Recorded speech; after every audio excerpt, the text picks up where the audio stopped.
So 2025 keeps filling up with action RPG, hack and slash, or fast-paced action games. I'm telling you right now that, specifically looking at the fast-paced hack and slash games, this genre is absolutely making a comeback, taking a step away from Souls-like, which is nice.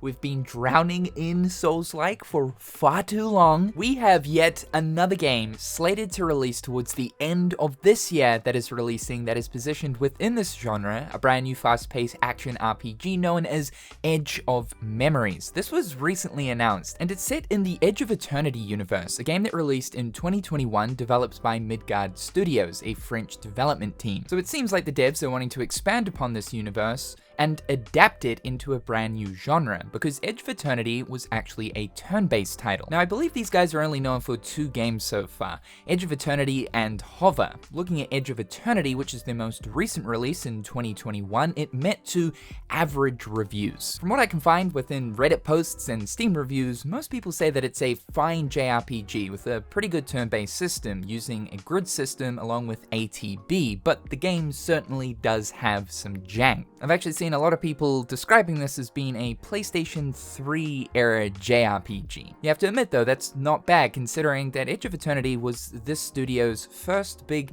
major title. The production of this was a lot higher compared to their previous release, Hover. From what I can see though, the sales of Edge of Eternity were pretty good, and naturally this is going to help fund their next project, which means that the budget for looking at Edge of Memories will be a lot higher. And honestly, I think it is, because looking at who is working on this game, the all-star lineup that Edge of Memories has is pretty damn impressive. It makes me more optimistic for this turning out to be quite a good time. Mitsuru Yokoyama, who was the Final Fantasy XV combat designer, is assisting with combat. Xenoblade Chronicles X character designer Raitaya Kazama is helping out with character design. The original Nier and Drakengard scenario writer, Sawako Natori, is helping out with the scenario writing. The Chrono Trigger and Xenogears composer Yasunori Mitsuda, who was also the composer on Edge of Eternity, is returning for Edge of Memories to be assisted by Mariam Abunasa, who is the Xenoblade Chronicles 2 and 3 composer. And to top it all off, we even have Emmy Evans, who is the voice of the Nier and Nier Automata tracks. I think it's pretty impressive that this small French development studio has managed to get a ton of the JRPG development veterans in on this project, and will only help leverage the quality of this title. The game looks pretty gorgeous. This is an Unreal Engine 5 title, and they're going for more of a stylized approach when it comes to the visuals in art direction, rather than what we saw with Edge of Eternity, which lent more towards realism. This is a pretty common visual style when it comes to these action RPG anime type games, but they hold up real well over time as they don't age as much compared to games that lean more towards realism. Within both visuals and gameplay, this game does remind me a lot of Grand Blue Fantasy Relink, which is a fantastic title by the way, or Visions of Mana. Looking at the brief moments of gameplay that we saw throughout this trailer though, I would say that the speed of the combat system is probably more towards Grand Blue Fantasy Relink than Visions of Mana. Possibly even faster than Grand Blue. It looks quite fast. Like, this is an action RPG, but it definitely has hints of fast-paced hack and slash. There's a quick perfect dodge system, which looks really satisfying to pull off. You've got your standard aerial combos, and it looks like you can activate abilities. The game only has one playable character from the seams and rather uses a party system.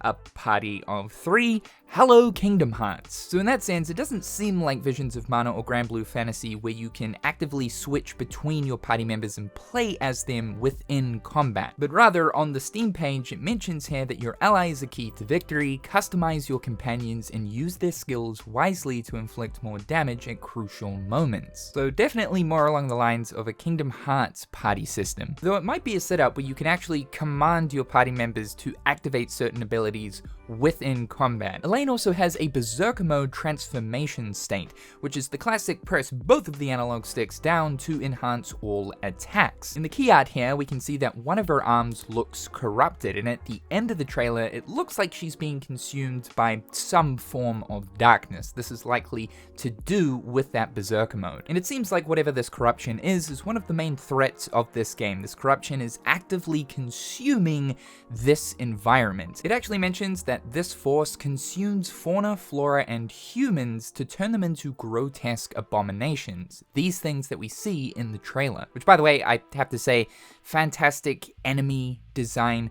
I know that even looking at Edge of Eternity, they had some really cool enemy and creature designs. So again, it's present here in Edge of Memories. I absolutely love this. However, the corrosion aspect of this game's world actually plays in to the gameplay and how it affects the world around you. It mentions here, as you progress through the story, the game transforms places you have previously traveled through and creates strange new paths to take. So likely when you're at the halfway point of the game, you might want to revisit some previously explored areas, as there might be some new locations to discover. Now, it doesn't appear that you need to play Edge of Eternity in order to understand what's going on here in this game. There is no mention of this being a direct sequel, but rather just another installment within this universe. This has a completely new cast of characters, and this game also takes place in an entirely separate continent to where Edge of Eternity took place. Now, I don't think that this game is an open world title. We've seen some of the environments and they look simply stunning, but I think the approach to the level design in this game will be along the lines of Visions of Mana. Wide open, large, separated areas